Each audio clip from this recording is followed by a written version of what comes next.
नाज़रीन, आज Peshawar high court के अंदर एक बड़ा इंटरेस्टिंग मामला, वहां पे कोई पीटीआई ने कोई वर्कर्स कन्वेंशन करना था, उनको इजाजत नहीं मिली, उन्होंने तौहीन अदालत की वहां पे एक एप्लीकेशन दे दी और वहां पे जो जस्टिस साहब के रिमार्क्स बड़े इंटरेस्टिंग हैं। उन्होंने जो अपने जब केस चल रहा था उन्होंने अपने रिमार्क्स में कहा कि निगरान हुकूमत का क्या काम होता है, सहूलत फराहम करना या मुश्किलात पैदा करना। जस्टिस एजाज अनवर साहब के रिमार्क्स हैं, हमने तो आपसे कहा था कि बताएं इन पर पाबंदी है या नहीं, आपने कहा पाबंदी नहीं है। आज भी अपनी बात पर कायम हूं, इन पर पाबंदी नहीं है। एडवोकेट जनरल आमिर जावेद साहब ने वहां पे जवाब दिया, ग्राउंड पर तो नजर नहीं आ रहा कि पाबंदी नहीं है। जस्टिस साहब ने बताया, जवाब दिया, जवाब में कहा ऐसा लग रहा है कि निगरान हुकूमत और इलेक्शन कमीशन फेल हो गया है।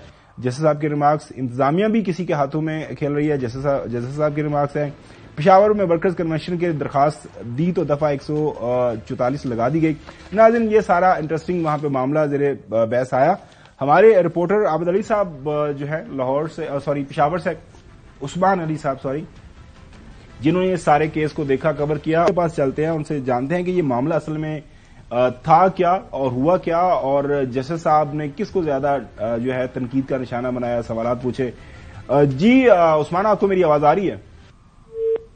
नहीं, हमारे साथ नहीं है प्लीज। मेरे ख्याल में लगता है कोई राब्ता मुनक़ता हो गया, दोबारा उनसे राब्ता करने की कोशिश करते हैं। वो तो बेसिकली अदालत तो एड्रेस करती है ना एडवोकेट जनरल को, तो एडवोकेट जनरल जी जो है ना, वो जो केपी हैं वो ही जो है वो principal law officer of Khyber Pakhtunkhwa हैं। उन्होंने अदालत के सामने पेश होना है या उन्होंने अगर उनको बुलाया हो लेकिन उन्होंने लास्ट में ये भी कहा, उनमें जैसा आपने ये कहा, फिर ऐसा करते हैं कि चीफ इलेक्शन कमिश्नर को जाती हैसियत में बुला लेते हैं। उस्मान हमारे साथ मौजूद है और बताइएगा कि आज ये जो हेयरिंग हुई कंक्लूड किस नुक्ते पे हुई, क्योंकि रिमार्क्स की हद तक तो लग रहा है जज साहब काफी नाराज थे। वो कह रहे थे ऑन पेपर आप हमें कहते हैं कि इजाजत है लेकिन ऑन ग्राउंड उनको आप इजाजत नहीं देते। जी उस्मान।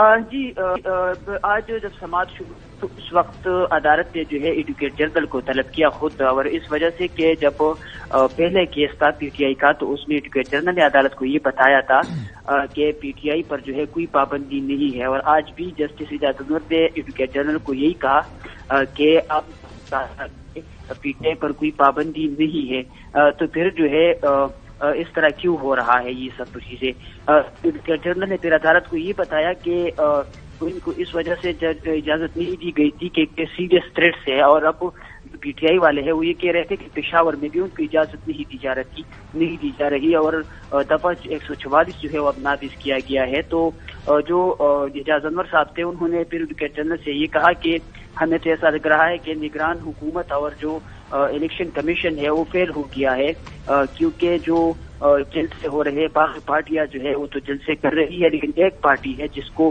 टारगेट किया जा रहा है। तो इस पर एडवोकेट जनरल ने अदालत को बताया कि पेशावर में जो दफा 144 नाफिज की गई है तो इस पर सीरियस थ्रेट्स है, और उन्होंने एक लेटर जो है वो भी जो जज साहब थे उनको दिखाया, और फिर जब जस्टिस एजाज अनवर ने उस लेटर को देखा तो उन्होंने कहा कि इतनी ज्यादा इश्यूज तो इसमें हमें नजर नहीं आ रहे, जिस तरह के नोटिफिकेशन जो है वो तो जारी होते हैं। तो फिर एडवोकेट जनरल ने अदालत को बताया कि इस तरह जो है एक इजलास भी तलब किया गया है, और जो डिप्टी कमिश्नर है तमाम उनको तलब किया गया है, अमन अमान के हवाले से इजलास होगा, और इस इजलास में जो है फिर जो इशूज है वो तय किए जाएंगे। तो इस पर अदालत ने उनसे ये कहा कि इजलास जो है जब होगा तो उस पर आप हमें फिर आगाह कर दें, और हम इस केस को जो है 2 दिन के लिए जो है मुलतवी करते हैं, जुमेरात को जो है दोबारा इस केस की हम समाअत करेंगे। और उन्होंने अदालत में एडवोकेट जनरल थे उनको ये भी बताया कि अगर आप हमें मुतमईन नहीं करेंगे तो फिर उसके बाद जो है हम निगरान वजीर आला और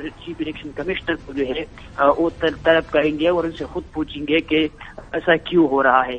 तो आज समाज जो है वो 3 बार जो है उसमें वक्फा किया गया, एडवोकेट जनरल को अदालत ने चलें उस्मान अली, बहुत शुक्रिया वक्त देने के लिए। नाज़रीन